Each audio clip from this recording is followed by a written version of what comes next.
Takže čau lidi, tady je Sherister60 a já vás vítám. Dneska to ale nebude let's play, dneska to bude talk.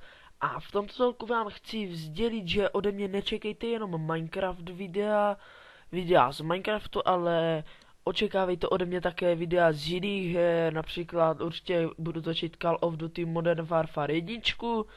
A já nevím, co ještě pak dál, ale Minecraft budu točit asi tak nejvíc, to je asi tak všechno. Těšte se už na další video, který brzy bude, možná už tam je, já nevím, ale každopádně těšte se na to.